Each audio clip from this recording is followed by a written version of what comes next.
All இதுதான் நீங்க என்னோட சேனலை ஃபஸ்ட் டைம் பார்க்குறீங்கன்னா, உங்க எல்லாருக்கும் ஒரு பெரிய ஹாய் வாங்க. இன்னைக்கு ரொம்பவே டேஸ்டியான நெல்லிக்காய் சாதம் ரெசிபி எப்படி செய்யுதுன்னு பார்க்கலாமா? இந்த ரெசிபி நீங்கள் தேங்காய் சட்னியோட சேர்த்து சர்வ் பண்ணிங்கன்னா இன்னுமே எம்மியாக இருக்கும். இந்த ரெசிபி நீங்கள் லஞ்ச் பாக்ஸாகவும் சர்வ் பண்ணலாம், இல்லை பிரேக்ஃபாஸ்ட், லஞ்ச், டின்னர் பிளாட்டராகவும் நீங்கள் இதை சர்வ் பண்ணலாம்.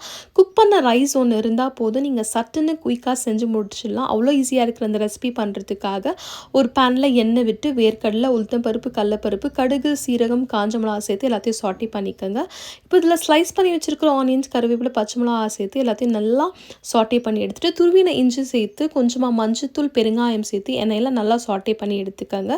இது நல்லா எண்ணெயில் கொஞ்சம் நேரம் சாட்டே ஆனதுக்கப்புறமா இதில் 2 துருவின நெல்லிக்காவை சேர்த்து ஸ்லோ ஃப்ளேமில் விட்டு நெல்லிக்காவை நல்லா எண்ணெயில் சாட்டே பண்ணி எடுத்துக்கோங்க. கொஞ்சம் நேரம் கழித்து நெல்லிக்காய் நல்லா வெந்ததுக்கப்புறமா கடைசியாக தேவையான அளவு உப்பு இதில் சேர்த்து எல்லாத்தையும் நல்லா சாட்டே பண்ணி எடுத்துக்கோங்க. நெல்லிக்காய் நல்லா குக் ஆன பிறகு குக் பண்ணி வச்சுருக்கிற ரைஸை இதில் போட்டு நல்லா ஸ்லோ ஃப்ளேமில் கொஞ்சம் நேரம் இதில் நல்லா சாட்டே பண்ணி எடுத்துட்டு கடைசியாக சாப் பண்ணி வச்சுருக்கிற கொத்தமல்லி சேர்த்து இறக்குனீங்கன்னா ரொம்பவே டேஸ்டி அண்ட் சிம்பிள் அண்ட் எம்மியான நெல்லிக்காய் சாதம் ரெசிபி ரெடி ஆகிடுச்சு. கண்டிப்பாக மறக்காமல் ட்ரை பண்ணி பார்த்து என்ஜாய் பண்ணுங்கள். அப்புறம் நீங்கள் இதுதான் என்னோட சேனலை ஃபஸ்ட் டைம் பார்க்குறீங்கன்னா please consider subscribing. Next time பார்க்கலாம். பாய்.